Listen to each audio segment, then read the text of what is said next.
એમાં સરસ મજાનું એક ઘર જોયું, સરસ મજાનો તુલસીનો ક્યારો બારે આમ ચિતરેલો છે અને મકાનની આગળ લખેલું છે જય સિયારામ.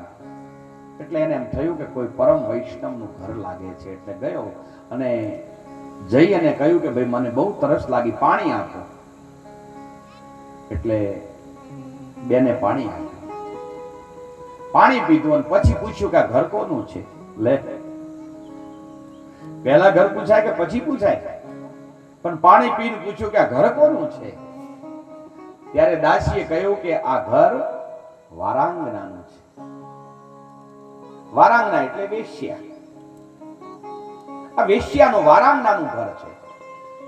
જ્યાં આ બ્રાહ્મણના દીકરાએ સાંભળ્યું ત્યાં તો શિવ શિવ શિવ શિવ શિવ નીકળ્યો હતો. પાપનો બાપ શોધવાનો હતો, ઉલટાનો મારાથી પાપ થઈ ગયો.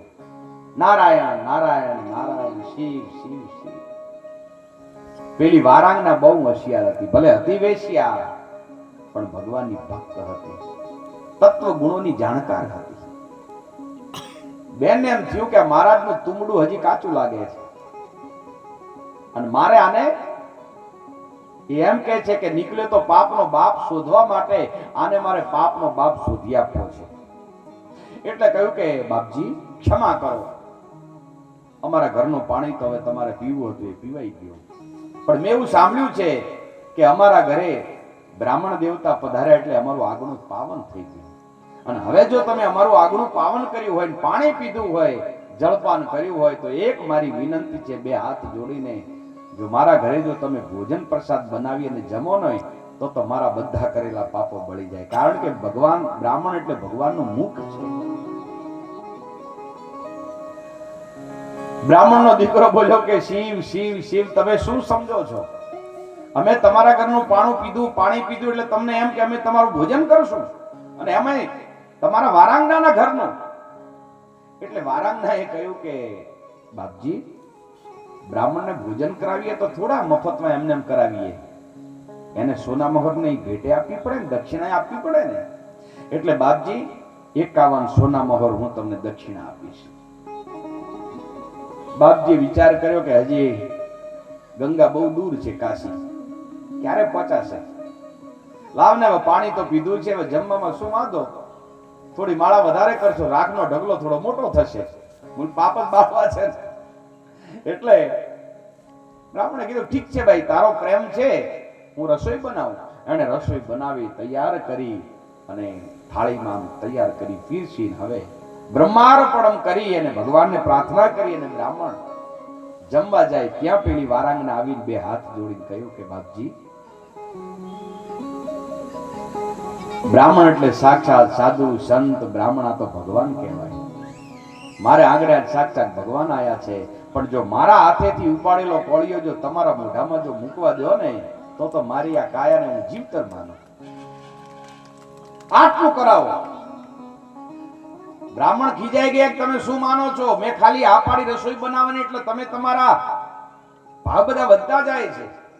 અરે બાપજી, જમવાની દક્ષિણા તો હું તમને 51 સોના મહોર આપીશ, પણ મારા હાથથી જો ઉપાડીને કોળિયો તમારા મોઢામાં મૂકવા દો ને તો એના ઉપરાંત હું તમને 101 સોના મહોર ભેટમાં આપીશ.